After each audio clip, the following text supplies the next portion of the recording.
नमस्कार, जय महाराष्ट्रमध्ये आपलं स्वागत। आपण न्यूजरूममध्ये विविध क्षेत्रातल्या मान्यवरांना बोलवतो, त्यांची मतं तत्कालीन स्वरूपामध्ये इतिहासातली काही पानं त्यांच्या माध्यमातून उलगडण्याचाही आपण प्रयत्न करत असतो आणि मुख्यतः माझे सहकारी आहेत न्यूजरूममधले त्यांच्या मनातले जे त्यांच्याबद्दलचे प्रश्न आहे ते जाणून घेण्याचा प्रयत्न करत असतो। आणि या सिरीजमध्ये आज आपल्याबरोबर शिवसेनेचे चाणक्य म्हणवले जाणारे मनोहर जोशी आहेत। पण मूळ मनोहर जोशींना चाणक्य म्हणावं की कौटिल्य म्हणावं, कारण त्यांनी शिवसेनेसाठी कौटिल्य म्हणूनही खूप मोठं काम केलं आहे आणि वैयक्तिक जीवनातही ते उत्तम असे अर्थतज्ञ उद्योजक आहेत। आणि त्याच अनुषंगानं नुकतंच त्यांचं एक पुस्तक प्रकाशित झालं, जीवन कसं जगावं। एखाद्या राजकारण्याकडून जीवन कसं जगावं हे ऐकण्याची तुम्हाला आम्हाला सवय नसते, पण सरांनी ते पुस्तक लिहिलं आहे। आता ते पुस्तक काय आहे आणि का सरांना लिहावंसं वाटलं हे आपण त्यांच्याचकडून जाणून घेऊ आणि त्याबद्दलचे प्रश्न माझ्या सर्व सहकाऱ्यांच्या माध्यमातून त्यांना विचारण्याचा प्रयत्न करू। सर, जय महाराष्ट्रमध्ये सर्वात अगोदर तुमचं स्वागत। मी जय महाराष्ट्राच्या वतीनं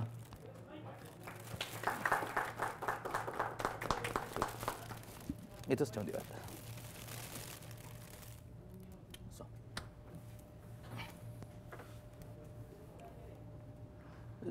सर, मुळात जीवन कसं जगावं असं एका हार्डकोर शिवसैनिकांना सांगावं हे थोडंसं मराठी माणसाला पचनी पडेल का हा मूळ प्रश्न आहे। पण ते जोशींनी सांगितलं म्हटल्यानंतर मे बी पचेलही। तर मुळात हे पुस्तक लिहावं असं का वाटलं? साधं उत्तर आहे। मग 1 तारखेला 80 वर्ष सुरू झाली आणि मग मला असं वाटलं की 80 वर्ष म्हणजे म्हातारपण, आणि जर म्हातारपण सुरू झालं असेल तर केव्हा राम म्हणेन याचा भरोसा नाही। म्हणून राम म्हणण्याच्या अगोदर माझं जीवन, त्या जीवनातल्या अडचणी, सुखाचे क्षण हे ज्या लोकांनी मला घडवलं त्यांच्यापर्यंत जावं, आणि त्याबरोबरच आयुष्य पुढे जात राहतं आणि एक दिवशी माणूस निश्चितपणे जातो। म्हणून मला असं वाटतं की आपण पुस्तक रूपाने हे द्यावं की जाण्यापूर्वी आपण काय केलं हे लोकांना आठवण करून द्यावी। कारण माझ्या जीवनाची अशी वैशिष्ट्ये बरीच आहेत, सगळी सांगणं शक्य नाही। तुमचा मला दिलेला आजचा वेळ हाही भरपूर आहे, परंतु बऱ्याच जणांना वेळ मिळाला तरी सांगण्यासारखं काही नसतं। पण ज्यांना सांगायचं आहे ते स्वस्थ बसत नाहीत, ते मार्ग शोधत असतात। आणि मला अशी खात्री आहे की आजचा हा कार्यक्रम पाहिल्यानंतर लोकांना असं वाटेल की आपणही या चॅनलवर जावं आणि आपली स्वतःची हकीकत सांगावी। कारण चरित्र हे नेहमी दुसरा मनुष्य सांगतो, आत्मचरित्र स्वतःचं असतं। आणि म्हणून डिटेल्स माहिती असतात, त्यातली कोणती पिकअप करायची, लोकांना सांगायची हे तुम्हाला ठरवायचं असतं। या विचाराने मी माझा वाढदिवस साजरा केला। वाढदिवसाचा कार्यक्रम माझ्या दृष्टीनं अतिशय व्यवस्थित झाला, कारण दोन्ही प्रमुख वक्ते, एक महाराष्ट्राचे मुख्यमंत्री आणि दुसरे शिवसेनेचे प्रमुख, शिवसेना पक्षप्रमुख श्री उद्धवजी ठाकरे, हे दोन्ही कार्यक्रमाला होते आणि दोघांनीही चांगली भाषणं केली। माझं भाषण कसं झालं हे मी सांगणार नाही, याचं कारण ते माझं आहे। माझं कौतुक मी करायला ही काही विधानसभा नाही किंवा मी सगळीकडेच काम केलेलं आहे। मी महानगरपालिकेत होतो, विधानसभेत होतो, विधान परिषदेत होतो, लोकसभेत होतो आणि राज्यसभेतही होतो। सगळ्यांमध्ये साम्य एकच आहे, गोंधळ। आणि तो मी घातला असं नाही, पण मी एन्जॉय केला एवढी गोष्ट मात्र खरी। सर, मग या पुस्तकाला आत्मचरित्र म्हणायचं का मनोहर जोशी सरांचं? या प्रकाराला नाव दिलं नाही कुणी अजून। आत्मचरित्रात्मक कार्यक्रम असं म्हणाल तरी बरोबर आहे। सर, बाळासाहेब ठाकरेंनी अनेकदा जाहीर सभांमधून सांगितलं होतं, मी आत्मचरित्र कधी लिहिणार नाही। कारण जर आत्मचरित्र लिहिलं तर अनेक स्वरूपाच्या अडचणी तयार होतील, अनेक अशा गोष्टी ज्या सांगता येणार नाही त्या सांगाव्या लागतील आणि तसं काही मला जमणार नाही असं बाळासाहेब म्हटले होते. तर तुम्ही यातही असं काही न सांगण्यासारखं जे आहे, जे सांगू नये, लोकांना कळू नये असं अनेक गुपितं दडवून ठेवली आहेत? अशा अनेक गोष्टी आहेत. असा कोणी प्रश्न विचारेल असंही मला वाटलं नव्हतं, पण शक्यतोवर खरं बघायचं असा माझा स्वभाव आहे आणि म्हणून मी असं ठरवलं की प्रश्न विचारायला तर काय सांगायचं. बाळासाहेब म्हणाले होते ही गोष्ट अगदी खरी आहे, पण माझ्याजवळ सांगण्यासारख्याही गोष्टी भरपूर आहेत आणि न सांगण्यासारख्या भरपूर आहेत असं मी म्हणणार नाही, पण आहेत त्या काही सांगणार नाही. अगदी. प्रसन्न. जोशी सर, या सगळ्या तुमच्या आतापर्यंतच्या कारकिर्दीत एक मगाशी एक छोटासा उल्लेख आपल्या प्रेक्षकांसाठी, तुम्ही डॉक्टर सुद्धा आहात, तुम्ही शिवसेनेवरती डॉक्टरेट मिळवलेली आहे. म्हणजे आपल्याकडे अनेक डॉक्टर राजकारणात आलेले आहेत, पण राजकारण्यांनी आपल्याच पक्षावरती डॉक्टरेट घेतल्याचं फार विरळ उदाहरणात आपण डॉक्टर मनोहर जोशी म्हणून. आज शिवसेनेच्या एवढ्या मोठ्या इतिहासाकडे बघताना बाळासाहेबांच्या नंतर म्हटलं जात होतं की आता ही फुटेल, दादरमधले लोक सगळे मातोश्रीवरनं थेट कृष्णकुंजवरती जातील. आज तीच शिवसेना, आज 60च्या घरातले आमदार आणि 2 आकडी खासदार घेऊन खंबीरपणे उभी आहे आणि आज स्थानिक स्वराज्य संस्थांमध्ये सुद्धा जोरदारपणे भाजपला टक्कर देते. मोदींचं आव्हान असताना हा प्रवास तुम्ही कसा बघताय, खास करून पोस्ट बाळासाहेब एरामधला? सुरुवात तुम्ही केली माननीय बाळासाहेबांच्या उद्गारांपासून. ते उद्गार अगदी खरे आहेत. बाळासाहेब साहित्यिक किंवा लेखक नव्हते, उत्तम व्यंगचित्रकार होते आणि ते उत्तम व्यंगचित्रकार होते एवढंच नाही तर ते असे अनेक गोष्टी सांगायचे की ज्या ऐकल्यानंतर समोर बसलेला मनुष्य थक्क होऊन जायचा, आश्चर्यचकित व्हायचा आणि आमच्यासारख्यांना खूप काळजी वाटायची की याचे परिणाम काय होतील, यातून काही गडबड होईल का, विरोधी पक्ष प्रश्न उपस्थित करेल का, अशा प्रकारचे प्रश्न होते. पण आपल्याला मी एवढंच सांगेन की या सगळ्या गोष्टींचं साक्षीदार राहण्याचं भाग्य मला मिळालं. कारण मी राजकारणातच वागवतो 1967मध्ये. 1966मध्ये शिवसेना स्थापन झाली आणि नंतर शिवसेनेला 1 वर्ष होण्याच्या आत पहिल्याच वर्षी मी राजकारणात आलो. मी आलो तेव्हा प्रवेश केला त्यावेळी मला बाळासाहेबांनी शिवसेनेचं नेतेपद दिलं आणि आजही मी शिवसेनेचा नेताच आहे. मधल्या काळामध्ये बाळासाहेबांबरोबर राहताना त्यांना समजावून घेण्याचा प्रयत्न केला, त्यांना याच्यातनं काय म्हणायचं आहे तो अर्थ काढण्याचा प्रयत्न केला. याचं कारण माझे जे वेगवेगळे छंद आहेत त्या वेगवेगळ्या छंदामध्ये विचार करणं हाही एक छंद आहे. नाही तर बऱ्याच लोकांना विचार करायची सवयच नसते. मी म्हणतोय तेच बरोबर असेही लोक असतात, पण मी विचार करत असतो आणि विचार करता करता आपल्याला कळून येतं काय बरोबर काय चूक. मीच दरवेळी बरोबर मी म्हणेन तेच झालं पाहिजे आणि या परिस्थितीत सुद्धा बाळासाहेबांनी मला तुफान प्रेम दिलं आणि म्हणून मगाशी सांगितल्याप्रमाणे मी शिवसेनेचा एका दृष्टीनं सिनियर मोस्ट असा नेता आहे. अगदी. पण जोशी सर, एक वेगळा प्रश्न होता. बाळासाहेब म्हणजे रोखठोक भूमिका, आपल्या सगळ्यांनाच माहिती आहे. निर्णय घ्यायचा तो 1 गाव 2 तुकडे. ह्या पोस्ट बाळासाहेब काळामध्ये शिवसेना बदलल्यासारखी वाटते. शिवसेनेचा एक तो रांगडीपणा, तो रोखठोक स्वभाव शिवसेनेचा, नेत्यांचा, 1 गाव 2 तुकडे, नाही पटला निर्णय तर विरोधात भूमिका घ्यायची, हे कुठेतरी मवाळ झाल्यासारखं वाटतं, म्हणजे बदलल्यासारखी वाटते. तुम्ही जो प्रश्न विचारलाय त्याचं उत्तर द्यावं की नाही याचाच मी विचार करतोय. कारण मला प्रश्नाचं उत्तर देताना परिणामाचा विचार करावा लागतो. तुमचा प्रश्न हा अनेकांना अडचणीचा वाटते, मला नाही वाटत. याचं कारण बाळासाहेब आणि उद्धवजी दोघांमध्येही खूप साम्य आहे. किंवा उद्धवजी त्या खुर्चीवर आल्यानंतर अनेकांना वाटलं होतं की आता शिवसेना संपणार. अनेकांना जरी वाटलं ना तरी मीडियाला नक्की वाटलं होतं, परंतु तसं झालं नाही. शिवसेना मजबूतीनं उभी राहिली, बदल झाली. मी बदल झाले नाही असं म्हणणार नाही, कारण शेवटी वडील आणि मुलगा यांच्यात सुद्धा आपसामध्ये मतभेद असतात, तसे होते त्यावेळी. पण एक गोष्ट तुम्हाला मुद्दाम सांगितली पाहिजे की उद्धवनी सुद्धा ही शिवसेना उत्तमरित्या पिकअप केली आणि बाळासाहेबांच्या पश्चात सुद्धा वर्षानुवर्ष शिवसेना हे नाव वाढत आहे, मोठं होत आहे आणि मला अशी खात्री आहे की उद्धवजींच्या नेतृत्वाखाली ही शिवसेना आणखी पुढे गेल्याशिवाय राहणार नाही. सर, वयाची 80 वर्ष पूर्ण केली, त्याच्यामुळे सुरुवातीला तुम्हाला शुभेच्छा. थँक्यू. तुम्ही त्या दिवशीच्या कार्यक्रमामध्ये तुमच्या भाषणामध्ये हा एक उल्लेख केलेला होता की शिवसेना आणि भाजपनं एकत्र राहावं. वेळोवेळी म्हणजे आता तर आम्ही तर दर 2 दिवसांनी आम्ही त्या बातम्या देत असतो की काही ना काही उणीधुणी काढण्याचा प्रयत्न चालू असतात. शिवसेना एक भूमिका घेते तर दुसऱ्या वेळेला भाजपची दुसरी भूमिका असते. येणाऱ्या महापालिका निवडणुकांमध्ये ही युती आम्हाला दिसेल का, की युती नाही होणार? मी जोशी आहे पण ज्योतिषी नाही.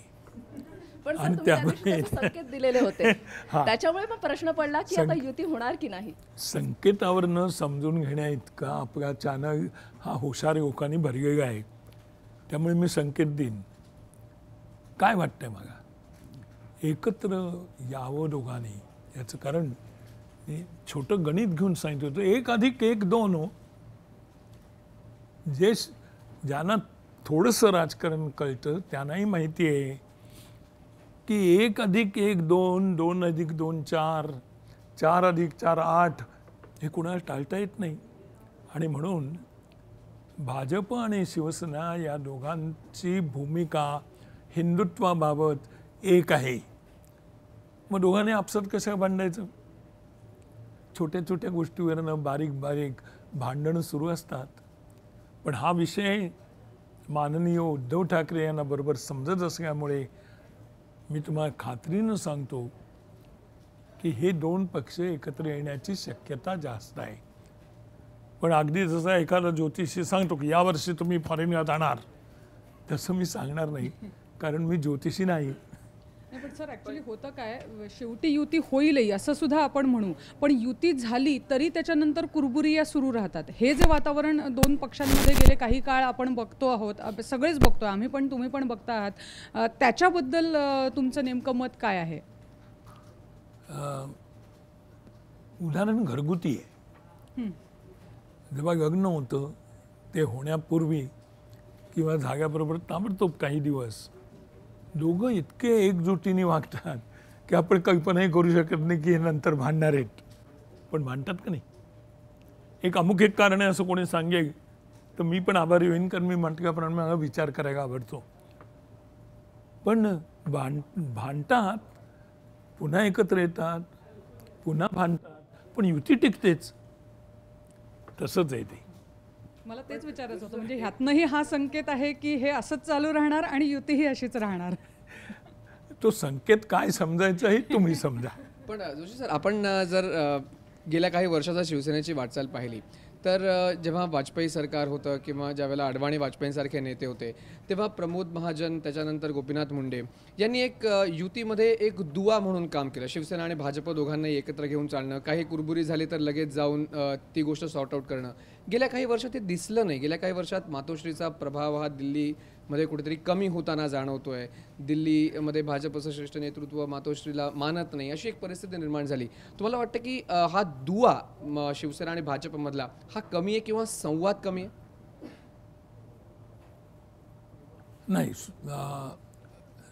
संवाद ठेवायला दोन्ही पक्षांचे सत्ताचे प्रमुख उत्सुक आहेत. कारण जो सत्तेवर असतो त्याला कळतं की युतीचे काय फायदे आहेत. पण असं असू नये, अपरिहार्यपणे आपण सगळीकडे जे बघतो की युती वाईट असं म्हणणाऱ्यांची एक संख्या असते आणि काही वेळा अशी माणसं मुद्दाम एक दोन्ही पक्षांमध्ये कोणी ना कोणीतरी पाठवतो की त्याचं काम एवढंच की शिवसेना आणि भाजपची युती टिकणार नाही. हा राजकारणाचा भाग आहे. काही लोकांना वाटतं की ही युती टिकली तर फार प्रभावीपणे दोन्ही पक्ष पुढे जातील आणि ती टिकू नये म्हणूनही काही जणांचे प्रयत्न असतात.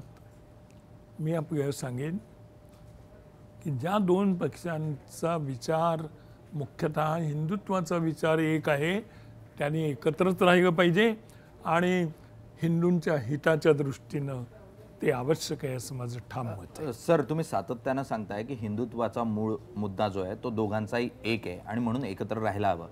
पण साधारण 26-27 वर्षापूर्वी युती झाली, तर मूळ याच मुद्द्यावर की हिंदुत्वाच्या विचारानं दोघं पक्षांनी एकत्र चाललं पाहिजे. पण शिवसेना एका उंचीनंतर वाढू शकली नाही, यालाही युतीच कारणीभूत आहे असं नाही वाटत तुम्हाला? त्या वेळच्या परिस्थितीवर ते असतं.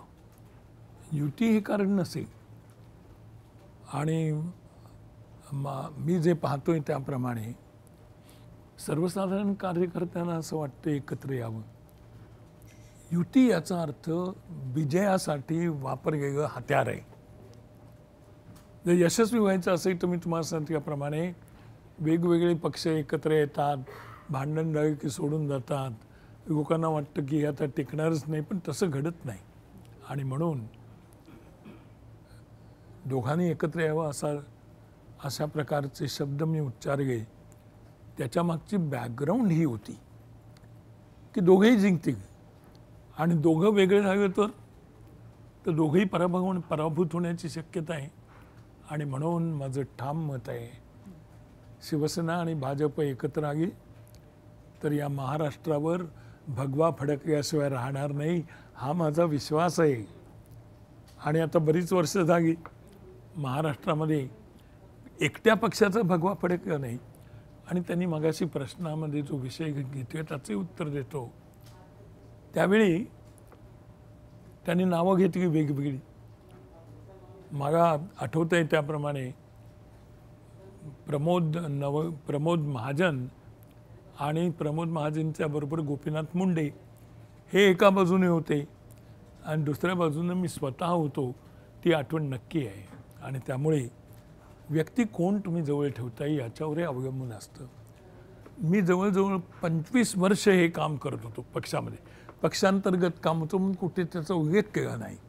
पण दोन्ही पक्षांनी एकत्र राहण्याचा निर्णय घेतला. त्याची जी बैठक झाली होती त्या बैठकीलाही मी होतो.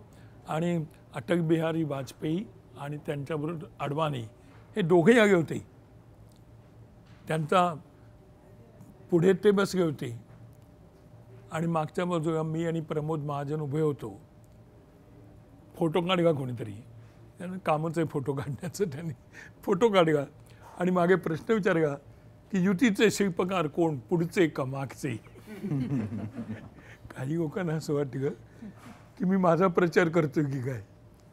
पण खरोखरच आम्ही दोघांनी जो इंटरेस्ट घेतला होता तो फार मोठा होता. आणि तसा इंटरेस्ट घ्यायचा याचा अर्थ प्रसंगी कमीपणाही घ्यावा लागतो. जोशी सर, आता जसं तुम्ही म्हणताय की महाराष्ट्रात, म्हणजे तुम्ही आता हे स्पष्टपणे म्हटलं की महाराष्ट्रात सध्या युतीची गरज आहे, एकटा पक्ष सत्ता मिळवू शकत नाहीये.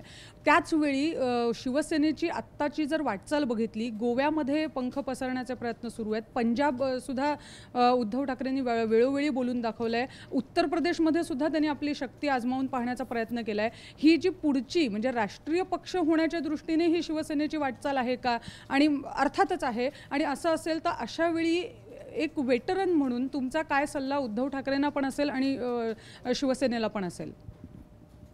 तुम्ही प्रश्न विचारता आणि तुम्हीच उत्तर देता. पण आपल्याला खरं सांगतो, प्रत्येक पक्षालाच वाटतं की आपला पक्ष हा संपूर्ण देशामध्ये सत्तेवर असणारा एकमेव पक्ष असावा. पण ते कठीण असतं म्हणून एका विचाराचे पक्ष एकत्र येतात.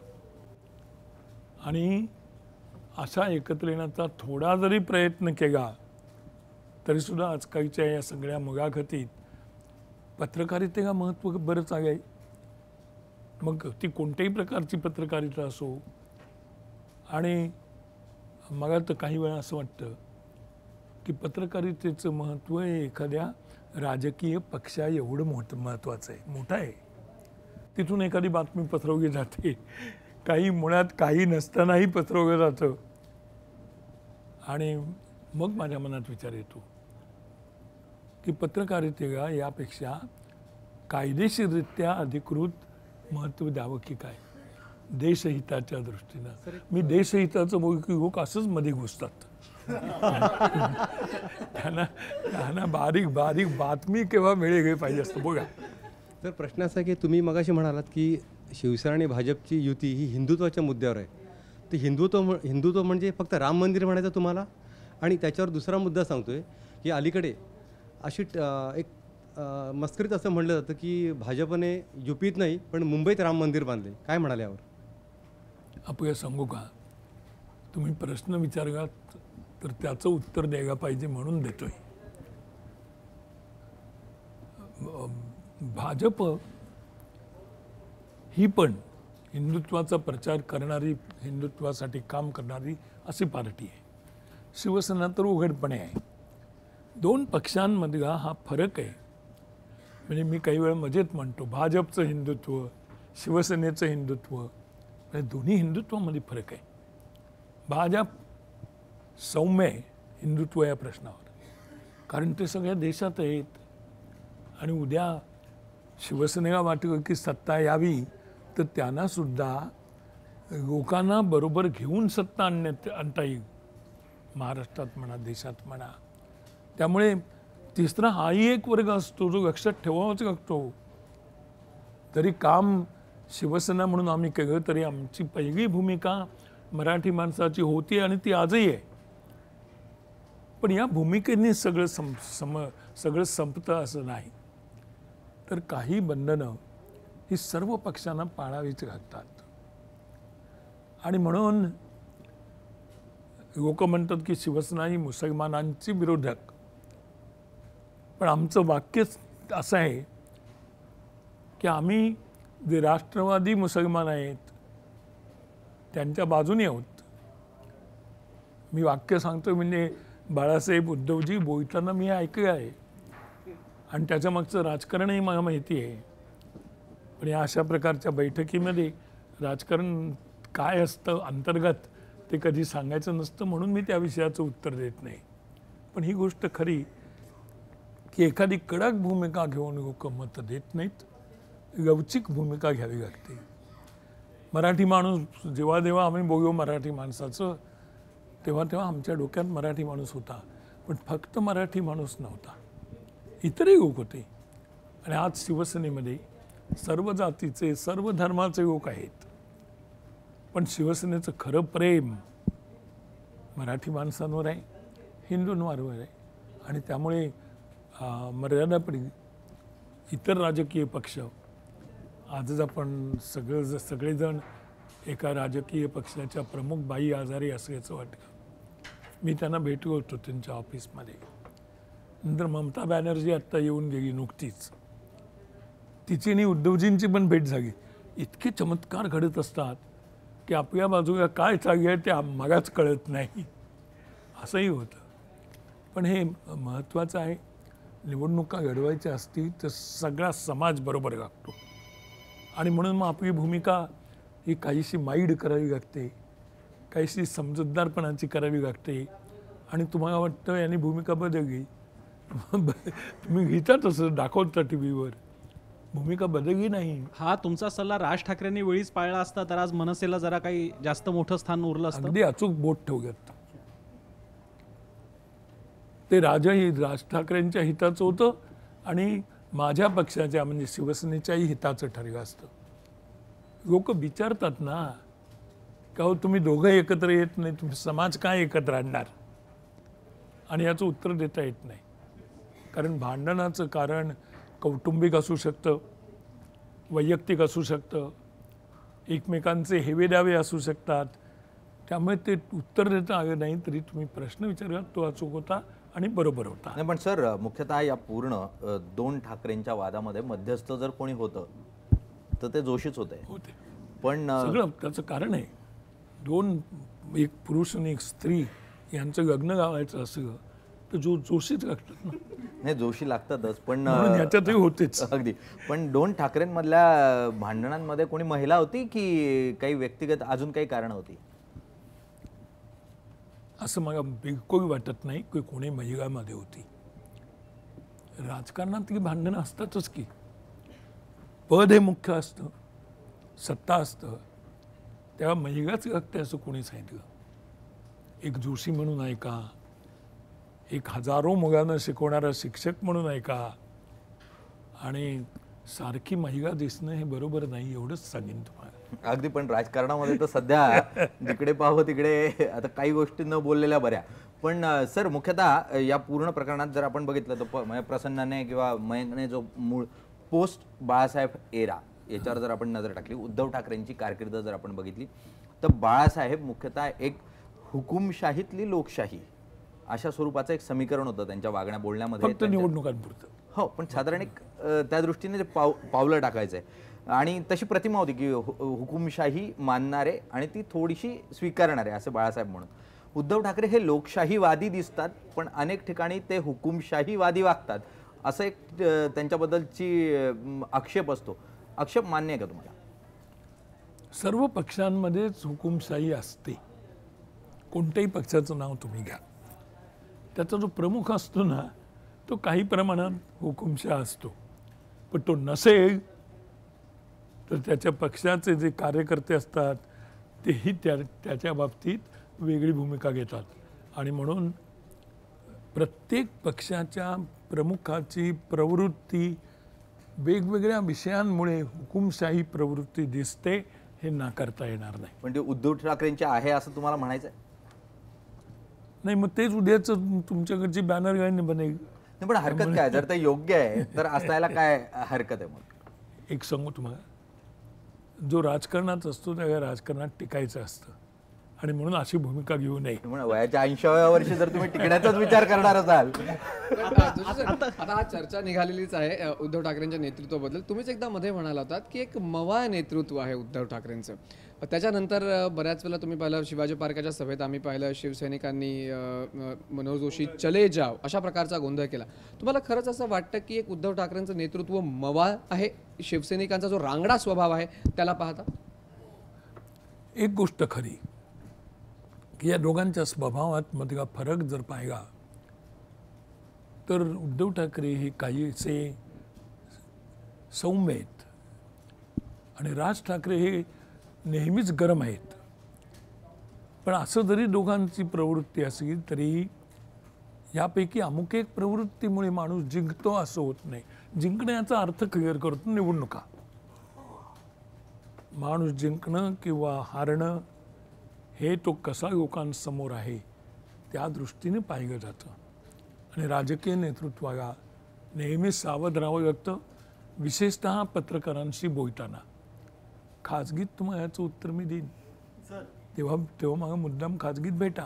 सर, या पुढील काळामध्ये राज आणि उद्धव ठाकरे यांनी एकत्र यावे यासाठी तुम्ही काय प्रयत्न करणार आहात का? नाही, कारण प्रयत्न माझे करून झाले.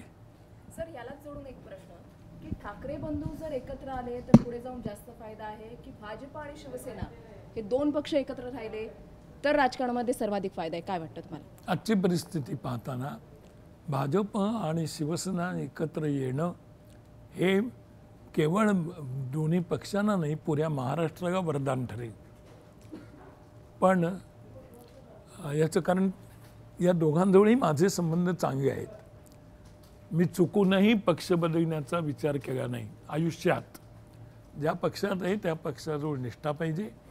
पद मिळो किंवा न मिळो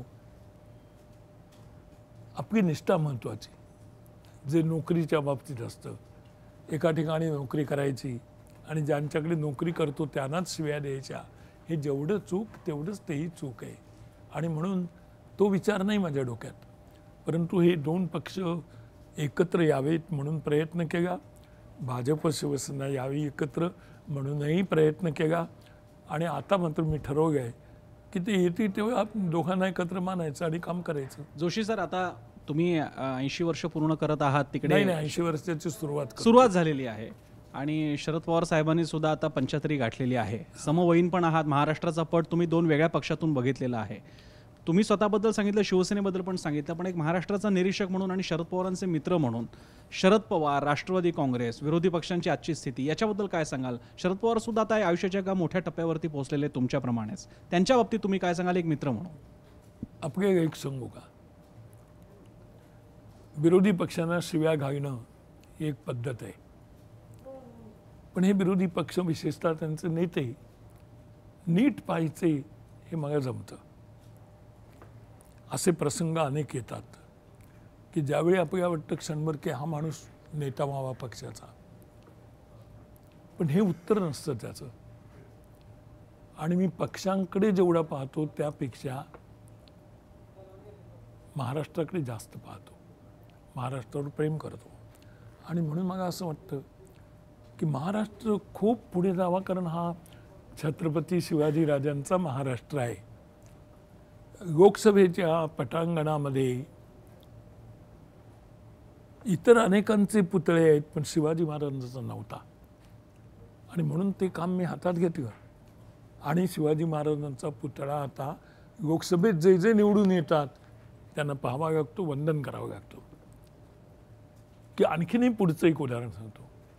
स्वातंत्र्यवीर सावरकर म्हणजे अनेकांच्या टीकास्थान झालेलं आहे. त्या सावरकरांची प्रतिमा, फोटो सभागृहात लावावा हे सावरकर भक्तांच्या मनात होतं. पण एकाही स्पीकरने तो प्रयत्न केला नाही किंवा सभासदांनीही केला नाही. मी मात्र जेव्हा स्पीकर झालो तेव्हा या दोन्ही गोष्टी केल्या. एक शिवाजीचा पुतळा अतिशय भव्य स्वरूपामध्ये सुतार नावाच्या शिल्पकारांनी बनवलेला आणि स्वातंत्र्यवीर सावरकरांचं चित्र, या दोन गोष्टी मी केल्या. आणि या दोन्ही गोष्टी आज सगळे लोक नाव काढतात की या गोष्टी झाल्या त्या मनोहर जोशींमुळे झाल्या. राजकारणातही चांगली गोष्ट करता येते असं माझं मत आहे. पण जोशी सर, तुम्ही शिवाजी महाराजांचा पुतळा लावण्यासाठी पुढाकार घेतलात, सावरकरांची प्रतिमा लावण्यासाठी पुढाकार घेतलात. मात्र या ठिकाणी महाराष्ट्रामध्ये बाळासाहेबांच्या पुतळ्यासाठी, बाळासाहेबांच्या मेमोरियलसाठी शिवसेना अजून झटते. 1.5 वर्ष झालं, 2 वर्ष झालं सत्ता येऊन, अजून काही बाळासाहेबांचा मेमोरियलचा प्लॅन मार्गी लागत नाहीये. कुठे कमी पडते शिवसेना? काही नाही, आता होण्याच्या बेतात आहे. अजून काहीच सुरू झालेलं नाहीये. मला माहिती आहे आणि म्हणून तर मी मुलाखत देतोय. उद्धवजी स्वतः परवाच्या मीटिंगला होते, परवाच्या म्हणजे 1-2-4 दिवसापूर्वीच्या, आणि या गोष्टीला त्याने आणखीन गती दिलेली आहे. अडचण एवढीच आहे की ज्यांचं नेहमी नाव घेतलं जातं अशा प्रकारच्या व्यक्तीनं सुद्धा या विषयात उत्साह दाखवला नाही. बाळासाहेब म्हणजे ज्योत होती, ज्योत, तेज होतं, तेज. आणि हे तेज झेपण्याची सुद्धा काही लोकांची हिंमत नाही आणि त्यामुळे ते विरोध करतात. परंतु असा कोणीही विरोध केला तरी बाळासाहेबांचा पुतळा होणारच, त्यांचं स्मारक होणारच. आणि तेही शिवाजी पार्कच्या परिसरात, म्हणजे आत्ता तरी ठरवत आहेत त्याप्रमाणे महापौर बंगला जिथे आहे त्याच ठिकाणी हे स्मारक होणार आहे. सर, स्मारकांचा विषय निघाला आहे. मुळात बाळासाहेबांचं स्मारक व्हावं, प्रत्येक मराठी माणसाला ते बघायला आवडेल. पण स्मारक हा राजकारणाचा विषय झाला आहे. तुम्ही शिवाजी महाराजांचा पुतळा लोकसभेमध्ये लावलात. शरद पवारांनी घोषणा केली 2004 साली अरबी महासागरात 100 कोटी रुपये खर्चून शिवाजी महाराजांचा पुतळा लावायचा. कितपत योग्य आहे जी काही स्मारकांचं राजकारण होतं? मग ते आंबेडकरांचं स्मारक असो, शिवाजी महाराजांचं असो, शाहूंचं असो, फुल्यांचं असो, स्मारकं महत्त्वाची की राज्याचा विकास महत्त्वाचा? तुम्ही फार गंभीर आणि चांगला प्रश्न विचारलात. माझ्यामध्ये वेगवेगळ्या क्षेत्रामध्ये मी काम करतो आणि माझं मत असं झालं आहे की राजकारणाने अनेक प्रश्न खराब होतात, वाईट होतात. तसंच बाळासाहेबांचं स्मारक हा विषय नाही ना. मी प्रश्न विचारतोय फक्त, का इतका उशीर व्हावा? वर्षापांगून वर्ष जावीत आणि बाळासाहेबांचं स्मारक होत नाही. मी कुठेतरी हे बोललो अशा प्रकारचं सभेत, आणि मग ते मगाशी विचारलं होतं का नाही, शिवाजीच्या परतच्या सभेत असं, त्याचं कारण हे होतं. अगदी काय बाळासाहेबांचं स्मारक वगैरे नको होतं आत्तापर्यंत? आपण एवढे स्वाभिमानी म्हणतो, वीर म्हणतो, शूर म्हणतो स्वतःला, आणि बाळासाहेबांचं स्मारक झालं नाही. आता तर सरकारमध्ये आम्ही आहोत, पण स्मारक हा विषय पुन्हा पुन्हा पेंडिंग राहिला आहे. आणि ही गोष्ट खरी आहे की आता तो प्रश्न मार्गी गेला आहे आणि म्हणून मी आणखीन बोलत नाही. झालं ते बरं झालं नाही की असा बाळासाहेबांसारख्या देवता समान जो मनुष्य, त्याचा पुतळा होऊ नये. पण जर झालं असेल तर हे वाढू नये ही माझी इच्छा आहे. कारण बाळासाहेबांना मी जवळून पाहिलं, सगळ्यात मोठा त्यांचा गुण होता म्हणजे माणुसकी. असंख्य लोकांना त्यांनी मदत केली.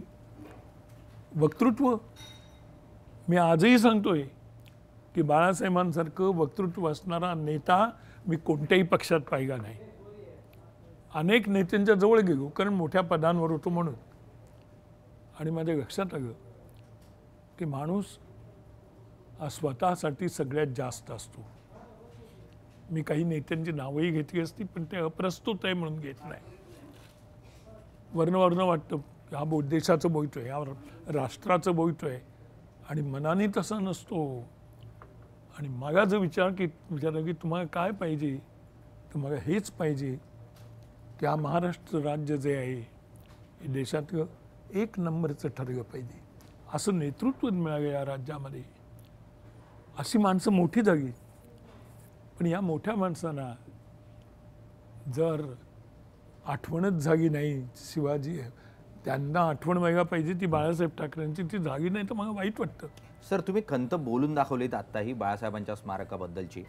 गेल्या काळात तुम्ही ती खंत बोलून दाखवली. शिवाजी पार्कवर जो प्रकार झाला तो आपण सगळ्यांनी बघितला, आणि तुम्हाला तिथून भर सभेतून शिवाजी पार्कच्या घरी परतावं लागलं. त्यावेळीची मूळ मानसिकता काय होती?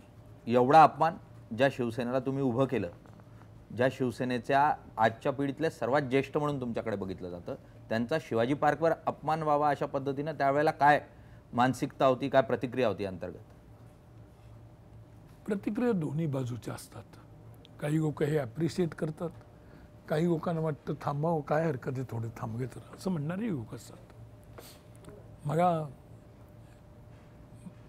माझ्या आयुष्यातले जे काळे दिवस आहेत त्यापैकी तो एक काळा दिवस होता. पण काय प्रत्येक काळ्या दिवसाला खिशातून असणं हत्यार काढलं पाहिजे आणि आपल्याच कार्यकर्त्यांवरती धावून गेलं पाहिजे, हे नाही मला पटत. कारण मी असं बघितलं आहे, राजकारणात लोक पक्ष बदलतात म्हणण्यापेक्षा विचार बदलून उभे राहतात. मूळ अरे हाच का तो माणूस प्रश्न पडावा, असंही उभी राहिली माणसं माहिती आहेत. आणि म्हणून तो राजकारणाचा एक भाग समजावा आणि आपलं जीवन चालू ठेवावं. सर, CMच्या काळातला तुम्हाला शेवटचं वर्ष पूर्ण करता आलं नाही, ही खंत वयाच्या या टप्प्यावर अजूनही ती एक सल अजूनही मनात आहे का, माझा पहिला प्रश्न. आणि दुसरा प्रश्न त्यालाच जोडून, त्याच्यानंतर आलेले मुख्यमंत्री म्हणजे नारायण राणे, त्यांना सुद्धा फार मोठी संधी मिळाली. आज ते काँग्रेस पक्षात आहेत आणि पुढे सगळा इतिहास आहे. या दोन्ही बाबतीत आज तुम्ही कशा प्रकारे बघता तुमचा एक राहिलेलं वर्ष मुख्यमंत्री पदाचं आणि नारायण राणेंची आजची स्थिती? इतक्या जवळून शिवसेना पाहायचा अधिकार कोणी दिला तुम्हाला? म्हणून काही मी शिवसेनेचा मार्ग इथे वापरावा का? आपल्याला खरं सांगायचं तर कोणत्या रस्त्याने जायचं हे तुम्हालाच ठरवावं लागतं. आणि का शिवसेनेमध्ये का जातात लोक? जस्टिस ऑन द स्पॉट न्याय द्यायची पद्धत आहे.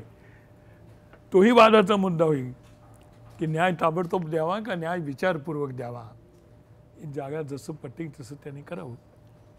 पण आपल्याला सांगून टाकतो, प्रश्न विचारला की उत्तर मला द्यावंच लागतं, कारण मी शिक्षक आहे, वर्षानुवर्ष शिकवत आलो, त्यामुळे सवय आहे. तर माझं उत्तर याचं असं आहे की न्यायपालिकेमध्ये बऱ्याच सुधारणा आजही आवश्यक आहेत. पण मी त्या विषयावर जाणार नाही. लॉ ग्रॅज्युएट आहेच मी, पण त्या विषयावर जाणार नाही.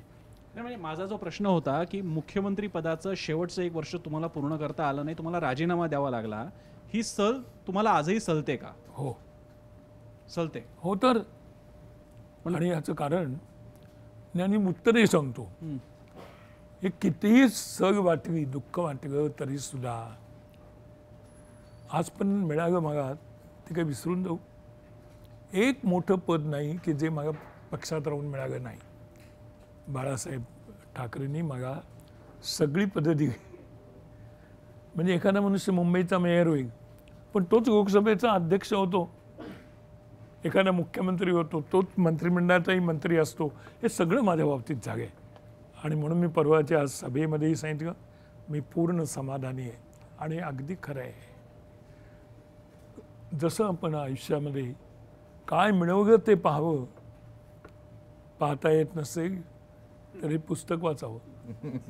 काय मिळावं तर सगळं दिलं याच्यात. आणि जरी हे सगळं मिळालं तरी आणखी मिळावं असं वाटत नाही. तेव्हा मी काय कोणतरी मिळावं 80 वर्षाचे झालं तुमच्यापैकीच कोणतरी मिळालं. कुणी सांगितलं तुम्हाला मला आता काही व्हायचं नाही आहे. पण जे व्हायचं असतं त्याची कधी जाहिरात करायची नसते. मग पद तुमच्यापासून दूर जातं. सर जोशी सर, तुम्ही जसं आत्ता म्हणालात प्रसन्नाने उपस्थित केलेला प्रश्न की तो सल 1 वर्ष न मिळाल्याची, मुळात तुम्ही जोशी होतात म्हणून शेवटचं 1 वर्ष मिळालं नाही आणि मराठा नव्हतात म्हणून काढून घेतलं गेलं? बिलकुल नाही. स्पष्ट सांगेन, मी शिवसेनेमध्ये 45 वर्षे आहे. हा एकच पक्ष असा मी पाहतो ज्यात जातीभेद नाहीत. मी ब्राह्मण म्हणून मुख्यमंत्री झालो ही घटना सुद्धा नोंद करण्यासारखी आहे. पण ब्राह्मण म्हणून तुम्हाला काढून टाकलं असं कधी झालं नाही. आणि तुम्हाला खरं सांगू का, राजकीय पक्षामध्ये तुमचा खरा शत्रू तुमच्या पक्षातलाच माणूस असतो. विचारू नका पुढचा प्रश्न कोण आहे तुमच्या. पण जोशी सर, मगाशी त्याबरोबर तुम्ही म्हणालात की 80व्या वर्षी देखील तुम्हाला काहीतरी करण्याची इच्छा आहे.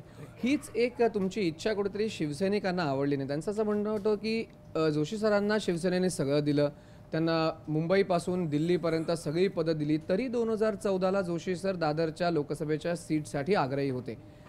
खुर्चीचा इतका म्हणजे एक म्हणू शकतो की खुर्ची सोडायची का नाही आहे जोशी सरांना, हा एक महत्त्वाचा आक्षेप तुमच्यावरती शिवसैनिकांचा होता. ती खुर्ची भोगल्याशिवाय कळणार नाही. त्या खुर्चीवर सगळ्या खुर्चींवरती बसून सुद्धा आणखीन एक खुर्ची हवी होती, याच्यावरती एक आक्षेप. याचं कारण येणाऱ्या प्रत्येक वर्षामध्ये तुम्हाला नाव मोठं व्हावं असं वाटतं. मानवी स्वभाव येतो. सर पण गेल्या काळामध्ये तुम्ही मोदींनाही भेटला होतात गुजरातमध्ये जाऊन, आणि चर्चा होती की तुम्ही राष्ट्रपती पदाचे उमेदवार असाल, नाही काही तर राज्यपाल तरी व्हाल. म्हणजे राष्ट्रपती पदाच्या अत्यंत क्वालिफाईड असा जर कोणी नेता बघितला तर तुमच्याकडे निश्चितपणे नजर जाते. आणि राज्यपाल पद तर शिवसेनेतून तुम्हाला सहजतेनं मिळू शकतं. ते तुम्ही नाकारलं की अजून तुम्हाला मिळालेलं नाही? नाही, अजून नाही. बाळासाहेबांच्या काळात गोष्ट वेगळी होती. त्याने एक पत्राने मागावं ही पद्धत दिली, एक पत्राने काढून टाकलं. सगळंच त्यांचं 4 ओळींमध्ये सगळं होतं. पण ती गोष्ट वेगळी. आजच्या काळामध्ये शिवसेना अशा पोझिशनमध्येच नाही की शिवसेना म्हणेल आणि भाजप ऐकेल.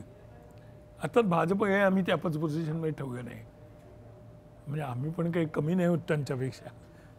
पण हे खरं असलं तरीसुद्धा प्रत्येक माणसाला आयुष्यात काहीतरी मनाच्या विरुद्ध करावं लागतं. मनात येणारं त्या सगळ्या गोष्टी तयार असतात असं नाही. पण याही परिस्थितीमध्ये मी पुढेच जात राहिलोय, तेव्हा तुम्हाला सगळ्यांना एवढी काळजी का वाटते माझी?